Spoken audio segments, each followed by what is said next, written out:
آمرزش عقائد میں جو ہم پڑھیں گے، آپ کتابوں پہ دیکھیں، جو پہلا سبق ہے ہمارا وہ اعتقادات ہے۔ کون سا ہے؟ اعتقادات۔ یہ جمع ہے اور اس کا واحد کیا ہے؟ اعتقاد۔ اعتقاد واحد ہے اور اس کی جمع ہے اعتقادات۔ یہ کس سے نکلا ہے؟ عقیدے سے نکلا ہے۔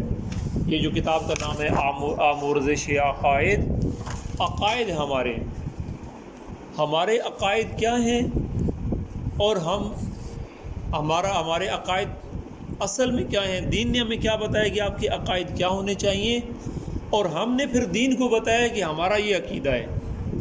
ایک عقیدہ ہمیں ہمارے دین نے بتایا ہے، ٹھیک ہے، ہمارے نبی نے بتایا ہے، ہمارے دین نے، اللہ تبارک و تعالیٰ نے بتایا ہے کہ مومن کے عقائد کیا ہونے چاہیے۔ ایک وہ عقائد ہیں، اور ایک اس کا معاشرہ اس کو بتاتا ہے کہ تمہارے عقائد کیا ہونے چاہیے۔ انسان دو طرح سے، یہ دین کیوں آیا ہے کہ انسان بے راہ لوگوں کی، فاسق لوگوں کی، گمراہ لوگوں کی تقلید نہ کرے، ان کا عقیدہ نہ اپنائے۔ عقائد کیوں پڑھنا ضروری ہے، عقائد مضبوط کرنا کیوں ضروری ہے ایک مومن کے، کہ ایک انسان کا دشمن ہے جس کا نام شیطان ہے، ایک اس کی جماعت کا عقیدہ ہے، کچھ اس کے لوگ ہیں، کچھ شیطان کے لوگ ہیں، کچھ رحمان کے لوگ ہیں۔ جو شیطان کے لوگ ہیں ان کا شیطانی عقیدہ ہے۔ اب ان کے عقائد معاشرے میں فاسد عقائد جب پھیلے ہوئے ہیں، ان کے مقابلے میں ایک رحمان ہے، اور رحمان کی جو خلقت ہے، جو رحمان کے بندے ہیں، ایک ان کا عقیدہ ہے۔ اللہ نے فرمایا ہے کہ دیکھو تمہارے عقائد اس طرح کے ہونے چاہیے، اور شیطان والے عقائد تم نہ اپنانا۔ ہمارے معاشرے میں ایک عقیدہ مومن کا عقیدہ جو اس کو دین نے بتایا ہے، ایک عقیدہ وہ ہے جو معاشرے کے عقیدے ہیں، لوگ بتاتے ہیں آپ کو، آپ اس کو کہتے ہیں کہ بھائی،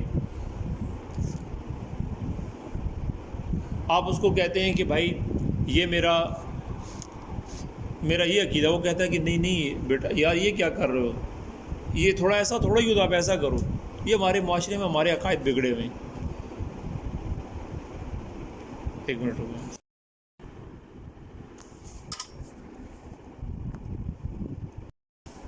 سمجھانے کی بات یہ ہے کہ عقائد پڑھنا کیوں ضروری ہے، عقائد پاکیزہ ہونا چاہیے، ہمارے عقیدے مضبوط اور عقیدہ پاکیزہ ہونا چاہیے، اس میں آمیزش نہیں ہونی چاہیے شرک کی، کفر کی۔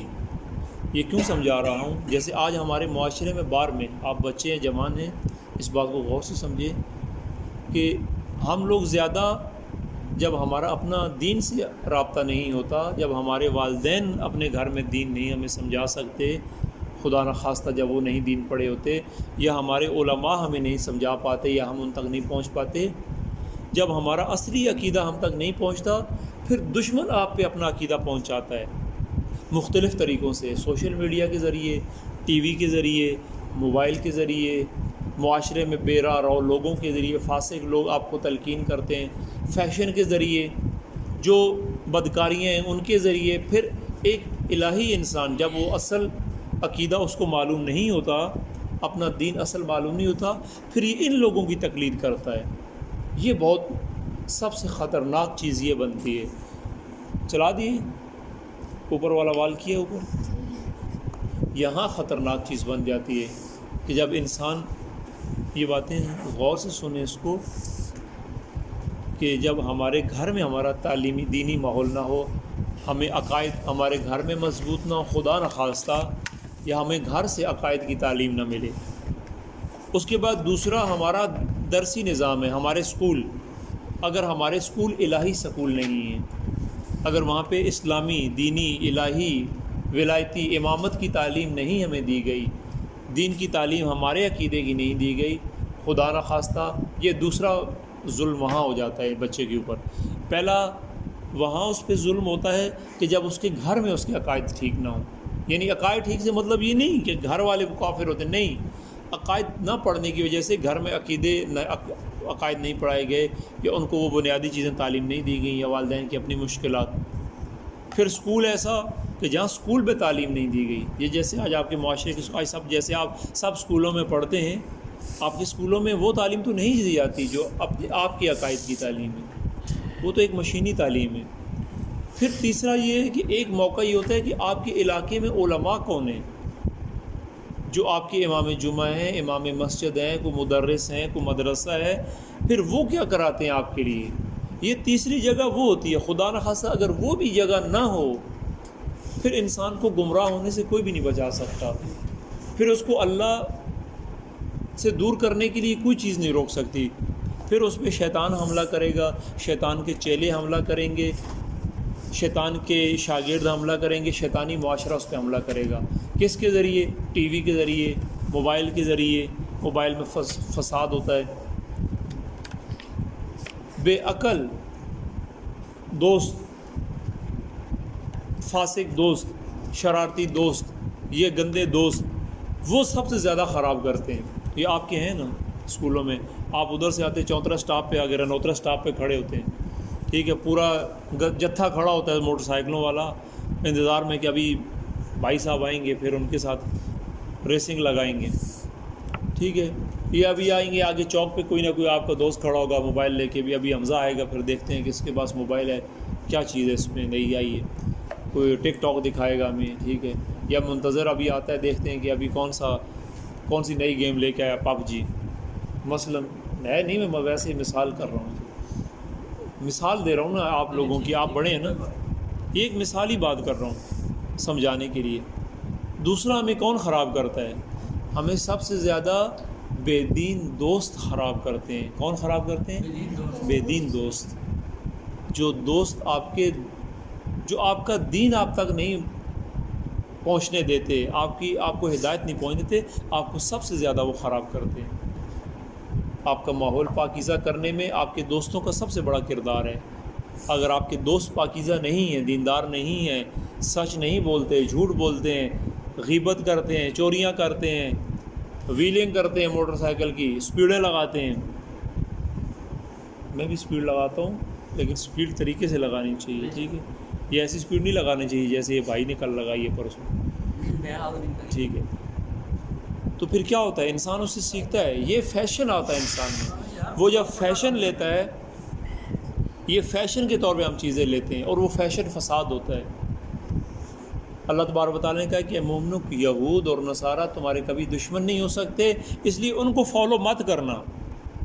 یعنی کہ وہ جو بھی فیشن تمہارے پاس بھیجیں اس کو مت لینا، اس لیے کہ اس میں فساد ہوگا، وہ تمہیں تمہارے اللہ سے دور کر دیں گے، تمہارے دین سے، تمہارے رسول سے، تمہارے امام سے تمہیں دور کریں گے.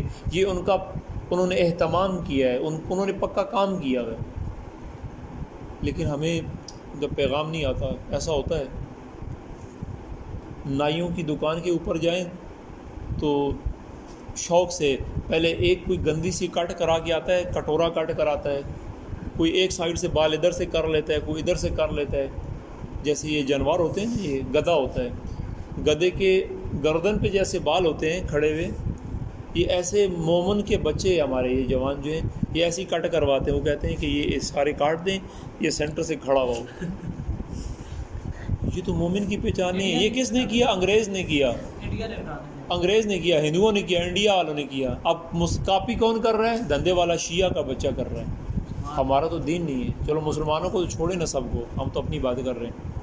وہ نائی غریب کے پاس جاتے ہیں، اس کو میں نے کہا کہ اس کی فوجی کٹ کرو، وہ کہتا ہے آغا صاحب کیا کروں؟ اس نے کہا کہ ایسی کٹ کرو.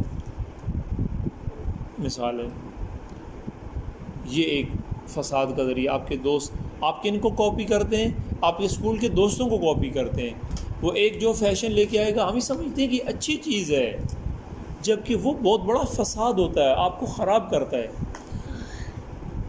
آپ میں سے کون کون بور ہو گئے؟ صلوات پڑھے سارے مل کے، صلوات پڑھیں.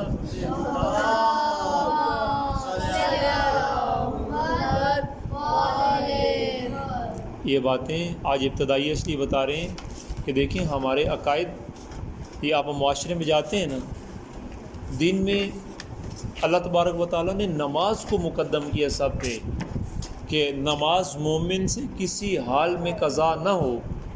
اب جو آ کے آپ کو بولے کہ نماز کی تو قضا ہے لیکن عزاداری کی قضا نہیں ہے، وہ اصل میں آپ کو کیا کر رہا ہے؟ نماز سے دور کر رہا ہے. عزاداری اپنی جگہ پہ ہے، نماز اپنی جگہ پہ ہے. اب ہمارا عقیدہ، یہ معاشرہ ہے نا، آپ جائیں گے لوگ آپ کو وہ کون دلیل دے گا؟ وہ دیندار انسان نہیں ہوگا، یعنی وہ عالم دین نہیں ہوگا، نہ اس کے پاس کوئی دین کا علم ہوگا، نہ اس نے کوئی قرآن پڑھا ہوگا۔ وہ آپ کو بولے گا بھائی نماز بعد میں پڑھ لینا، وہ پہلے ماتم کر لیں۔ تو آپ اس کو کہیں نا کہ بھائی نماز کا وقت ہے، یہ تو دین میں اس کو تو امام حسین علیہ السلام نے ترجیح دی ہے نماز کو، نماز تو پہلے ہے، یہ تو ہمارا عقیدہ ہے۔ عزاداری ہماری شارگ ہے، عزاداری ہماری پہچان ہے، لیکن ہم نماز کے ساتھ اس کو ٹکرائیں، یہ کون کرتے ہیں؟ یہ وہ لوگ ہیں جو آ کے ہمارا عقیدہ خراب کرنے آئے ہیں۔ اصل میں نہ وہ عزادار ہیں نہ نماز گزار ہیں، وہ کون ہیں؟ وہ وہی ہیں، وہ شیطان کے چیلے ہیں۔ وہ آتے ہیں، وہ آئے کس لیے ہیں؟ عقیدہ تو ان کے پاس کوئی نہیں ہے، دین انہوں نے نہیں پڑھا، آ کے گمراہ کرتے ہیں مسلمانوں کے بچوں کو، آپ کو اپنے عقائد بتائیں گے۔ مثلا یہ جیسے ابھی آتے ہیں پیشہ آتے ہیں، ذاکرین آتے ہیں، آپ کو جوان آپ لوگ کس کو زیادہ پسند کرتے ہیں؟ جو قصیدے پڑھنے والا ہے اس کو پسند کرتے ہیں یا جو مولوی آتا ہے اس کو زیادہ پسند کرتے ہیں؟ صحیح ایمان سے بتائیں۔ یہ جو قصیدے پڑھنے آتے ہیں، یہ جو وسیم بلوچ ایسے لوگ آتے ہیں، یہ جو قصیدے پڑھتے ہیں شوق سے سنتے ہیں نا، آپ جب آتا ہے ذاکر سارے پہنچتے ہیں نہیں پہنچتے؟ جب مولوی آتا ہے کیوں اٹھ جاتے ہیں؟ اس لیے کہ وہ سبق ہی نہیں ہے آپ کا قصور نہیں ہے، آپ کا قصور اس لیے نہیں ہے کہ یہ سبق تو آپ نے پڑھا ہی نہیں ہے، نہ آپ کو پڑھایا گیا ہے۔ آپ نے تو جو ماحول میں سنا، وہ جو نیا گانا آتا ہے اس گانے کو پہلے وہ سنتا ہے بیٹھ کے غور سے، اس کے سارے لیس اور سنتا ہے وہ ذاکر، پھر اس کے اوپر شعر بناتا ہے اہل بیت کے نام کے، پھر اس کو فٹ کرتا ہے گانے کی سر میں۔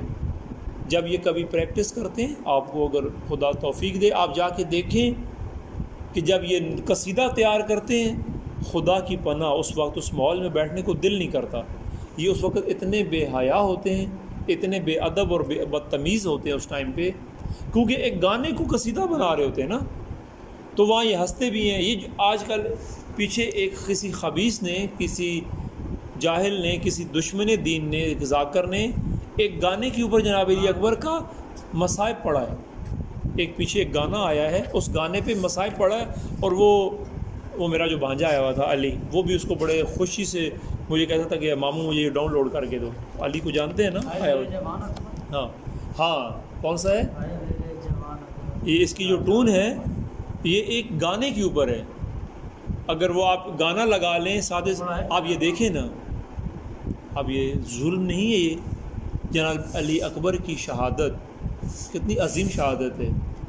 امام علی اکبر کی شہادت پڑھنے کے لیے کسی کو رلانے کے لیے گانے کا سہارا لیا، اور گانا بھی تم اگر انسان خود ترنم میں پڑھے، خود سر پڑھے، دین نے سر سے منع نہیں کیا، اچھی سر لگاؤ، قرآن اچھے سر میں پڑھو، قصیدہ اچھی سر میں پڑھو، نعت اچھی سر میں پڑھیں، لیکن اس چیز کو تو لے کے نہ ہے کہ جو اللہ واللعب ہے، یعنی کہ آپ سنتے ہی آپ کے ذہن میں وہ آ جائے کہ یہ اس پہ عورت ایسے ناچتی ہے، اس پہ مرد ایسے ناچتے ہیں، اس کا میوزک ایسا ہے، ڈھول ایسے بجتا ہے۔ جس کو پتہ ہے اس کو تو سمجھ آ گئی نا یہ کہ یہ گانا ہے، تو یہ کیا ہے؟ یہ اچھی چیز ہے بری چیز ہے؟ کیا کہتے ہیں آپ؟ یعنی کہ مصائب پڑھنا، امام جناب علی امام حسین علیہ السلام کے بیٹے کی شہادت پڑھنا، اور شہادت بھی جھوٹی، یعنی کہ اس میں جو کچھ اس نے پڑھا اس نے خود پڑھا۔ اور یہ آپ کبھی غور کریں کہ آپ سوچیں اس بات کو کہ جس نے جب اس نے یہ مصائب بنایا ہوگا، یہ مرثیہ، اس گانے کو جب اس نے مصیبت میں بنایا ہوگا تو کیا کیا ہوگا اس نے؟ وہ رویا ہوگا یا وہ اللہ لواب ہوگا نا؟ میں نے خود یہ اپنے دیکھا ہے، یہ خود میں نے اپنی آنکھوں سے دیکھے ہوئے معاملات ہیں کہ جب یہ لوگ قصیدہ تیار کرتے ہیں، جب یہ لوگ نوحہ تیار کرتے ہیں، جب یہ لوگ مصائب تیار کرتے ہیں، یہ بالکل ہنستے ہیں، ہاں کھیلتے ہیں، لاؤ لاب کرتے ہیں، ان کو کوئی دکھ نہیں ہے امام حسین کا، ان کو کوئی دکھ نہیں ہے دین کا، ان کو یہ دکھ ہے کہ مجھے اگر ان کو پیسے کم ملے تو ان کو دکھ ہوتا ہے، یہ اٹھ کے چلے جاتے ہیں۔ یہ جتنا معاملہ کرتے ہیں کس کے لیے کرتے ہیں؟ اپنی پاکٹ کے لیے، پیسے کے لیے کرتے ہیں۔ اس کو کوئی ضرورت نہیں ہے آپ کے دین سے، اس کو کوئی پریشانی نہیں ہے آپ کے دین خراب کرنے کی۔ نماز کے ٹائم وہ کبھی بھی ذاکر، ابھی جہاں پہ جتنے آئے ہیں میں نے دیکھے ہیں، مغرب کی نماز ہو رہی ہے، اذان ہو رہی ہے، ذاکر کو پتہ چل گیا کہ اذان ہو رہی ہے، وہ اتنا بے حیا ہے کہ اس کو یہ نہیں پتہ کہ یہ وہ بلاوا ہے کہ جو خدا کا بلاوا آ رہا ہے۔ میں پیسے لے کے جو ذکر پڑھ رہا ہوں، جس کا میں ذکر پڑھ رہا ہوں، جب وہ شہید ہو رہے تھے، جب ان کا وہ ذبح ہونے لگے تھے، تب بھی انہوں نے سب سے پہلے کیا اجازت مانگی؟ کیا کرو؟ مجھے نماز کا وقت دو، میں نے نماز ادا کرنی ہے۔ کسی امام نے اس کو نہیں کیا۔ یہ سبق ہمارے عقائد میں آتا ہے۔ یہ جو ساری بحث ہوئی ہے، آج ہم انشاءاللہ کل سے باقاعدہ کتاب کو اللہ نے توفیق دی شروع کریں گے۔ ہمارے عقیدہ سمجھانے کی بات یہ ہے، آج سے آپ سے عہد یہ لینا ہے، آپ کے اللہ کا آپ پہ حکم ہے، یہ خدا جس کی آپ امانت ہیں، عبداللہ، کیا مطلب ہے؟ اللہ کا بندہ۔ آپ کس کے بندے ہیں؟ اللہ کے بندے ہیں، کسی کے بندے نہیں ہیں۔ ہم نہیں کہہ سکتے نعوذ باللہ کہ میں علی کا بندہ ہوں، نعوذ باللہ، یا میں حسین کا بندہ ہوں، یا میں رسول کا بندہ ہوں۔ نہیں، یہ تو شرک ہے۔ میں اللہ کا بندہ ہوں، اور مجھے رسول اللہ نے بتایا ہے، مجھے امام علی نے بتایا ہے کہ اللہ کا بندہ کیسے بننا ہے۔ یہ جو کتاب آج ہم پہ آئی ہے، ہمارا عقیدہ کیا ہونا چاہیے؟ تو آج آپ وعدہ اس بات پہ کریں کہ کم از کم اپنے ان دوستوں سے کنارہ کش ہو جائیں کہ جو آپ کی شخصیت کو خراب کریں۔ مثلا جیسے 10 لڑکے کھڑے ہوئے ہوں بے حیا، اور اس میں جا کے جب آپ کھڑے ہو جائیں گے، آپ کوئی بھی، امام علی نے کیا فرمایا اس کے بارے میں؟ اس بات کو سنیں، اپنے امام کا فرمان سنیں۔ امام یہ فرماتے ہیں کہ اے مومن، اے انسان، برے دوست کی دوستی سے بچو، برے دوست کی صحبت سے بچ، برے دوست سے کنارہ کر، برے انسان سے دوستی مت کر۔ سمجھ آ رہی کیا کہا ہے مولا نے؟ برے انسان سے دوستی مت کر۔ کس وجہ سے؟ امام نے فرمایا اس لیے کہ وہ تیرا تعارف بن جائے گا۔ کیا مطلب؟ یعنی کہ اگر تو کسی بے حیا انسان سے، کسی بے شرم انسان سے دوستی کر لے گا تو وہ تیرا تعارف بن جائے گا۔ کیسے؟ تو جب اس کے ساتھ کھڑا ہوگا، جب لوگ تجھے دیکھیں گے کہ یہ بدکار کے ساتھ، چور کے ساتھ، فاحش کے ساتھ، شرارتی کے ساتھ، بدتمیز کے ساتھ، جو کسی کا ادب نہیں کرتا، لحاظ نہیں کرتا، یہ بچہ اس کے ساتھ کھڑا ہے، جب وہ کبھی محلے میں آئے گا، یہ لوگ جب بیٹھے ہوئے ہوں گے، تعارف کیسے بنے گا؟ یہ بولیں گے، یہ دیکھیں، مثلا مثال میں یہ اے بی سی، کوئی بھی، یہ جو کہیں گے، یہ جو اے بی سی ہے، یہ جو ایک بندے کا نام کر لیں، یہ جو الف بے جیم ہے، یہ جو آدمی آ رہا ہے، یہ اس سے بات نہیں کرنا۔ کیوں؟ کہیں گے اس کے دوست بہت گندے ہیں، یہ گندوں کا دوست ہے، یہ چوروں کا دوست ہے، نشیوں کا دوست ہے۔ لوگ کہیں گے نہیں، یہ خود تو ایسا نہیں، کہیں گے خود ہے نہیں، ہے اس کی دوستی تو سب کے ساتھ ایسی ہے، چوروں کے ساتھ ہے، بے حیاؤں کے ساتھ ہے، شرارتیوں کے ساتھ ہے۔ تو امام نے کیا فرمایا؟ امام نے یہ کہا کہ برے دوستوں سے بچو، اس لیے کہ جب تم ان کے ساتھ بیٹھو گے وہ تمہارا تعارف بنیں گے، لوگ خود بولیں گے تم سے، لوگ خود دور ہوں گے۔ دیندار پاکیزہ لوگ کہیں گے آپ کو اپنے گھروں میں نہیں آنے دیں گے، جن کے گھروں میں بیٹیاں ہیں، بچیاں، وہ کہیں گے ان کے گھروں میں ان کو مت آنے دو، کہیں نہیں ان کو آپ کو بٹھائیں گے۔ کیوں؟ کہیں گے کہ یہ تو بیٹھتا ہی آوارہ لوگوں کے ساتھ ہے، آپ خود نہیں ہو، لیکن آپ کے دوست آوارہ ہونے کی وجہ سے آپ پہ لیبل لگ گئے۔ اس لیے سب سے پہلے ان کے ساتھ رشتہ کاٹیں، الہی دوست ڈھونڈیں، وہ ڈھونڈیں جو دیندار ہوں، دین پڑھنے والے ہوں، قرآن پڑھنے والے ہوں۔ نہیں ہے تو کسی کو دوست مت بنائیں، کسی کو دوست مت بنائیں۔ آپ کو دوست کی ضرورت نہیں ہے، آپ کے ماں باپ ہیں، آپ کے بہن بھائی ہیں، اللہ نے آپ کو اتنی نعمتیں دی ہیں، آپ کے پاس قرآن ہے۔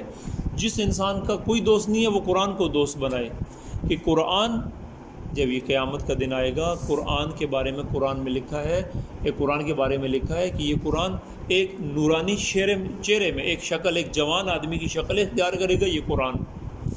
اور یہ قرآن جب آئے گا سامنے تو لوگ حیران ہوں گے، دیکھیں گے یہ اتنا خوبصورت جوان کون ہے۔